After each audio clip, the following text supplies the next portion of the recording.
앞에서 이미 말씀을 나누었던 그런즉 서서라고 하는 말은 이제 무장하는 기본적인 단계에 대한 첫 출발점을 말하는데, 진리로 허리띠를 띠고 의에 호심경을 붙이고 평안 복음에 준비한 것으로 신을 신고 믿음의 방패를 가져라. 이 네 가지를 가지는 것을 말을 합니다. 그래서 서서히 부분들을 무장하여서 이제 그 다음 단계에 나아가려고 하는데, 오늘 읽었던 17절 말씀에 두 가지가 나오는 겁니다.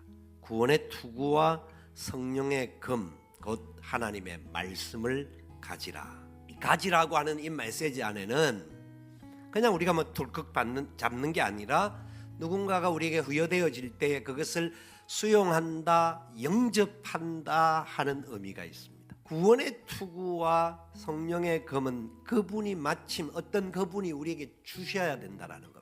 요한복음 1장 12절에 영접하는 자, 곧 그 이름을 믿는 자들에게는 하나님의 자녀가 되는 권세를 주셨으니.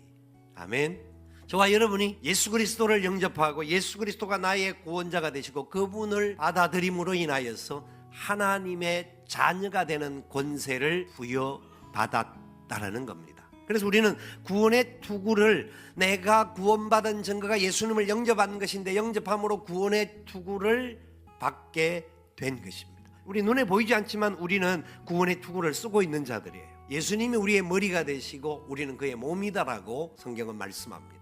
예수님께서 우리의 머리가 되셔서 우리의 머리에 이미 구원의 투구를 쓰여 주신 겁니다. 많은 분들이 교회를 열심히 다니면서 느끼는 감정 중에 하나가, 내가 기도 생활을 좀 열심히 하고 예배 생활 열심히 하고 뭔가 좀 더 열심히 하면 구원받은 것 같고, 그렇지 못할 때 어떤 낭망이 오고 힘들고 어렵고 내게 또 일어나는 많은 문제들이 나타날 때는 나 진짜 구원받은 게 맞나? 라고 생각하는 분은 우리 가운데 혹시라도 계십니까?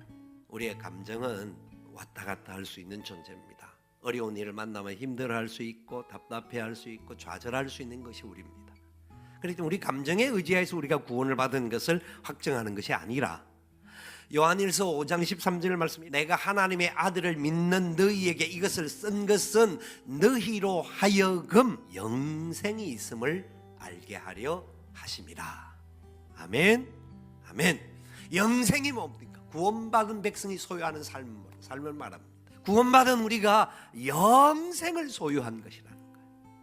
이것이 내 어떤 감정이나 이성이나 의지에 의하여서 나타나는 것이 아니라 우리의 감정으로 받아들여서 기쁠 수가 있어요. 그런데 우리의 감정이 항상 기쁜 것만이 아니다 보니까 흔들리기가 쉽잖아요. 그렇기 때문에 변함없는 영원한 약속의 말씀, 영원한 생명의 말씀에 기록하여서 우리가 영생을 받은, 구원받은 백성, 그리고 그 영생을 그 누구도 빼앗아 갈 수 없음을 약속해 주신 겁니다. 아멘. 그것을 믿으셔야 합니다. 뿐만 아니라 머리라고 하는 것에 구원의 투구를 상징하고 있는 이유가 있습니다.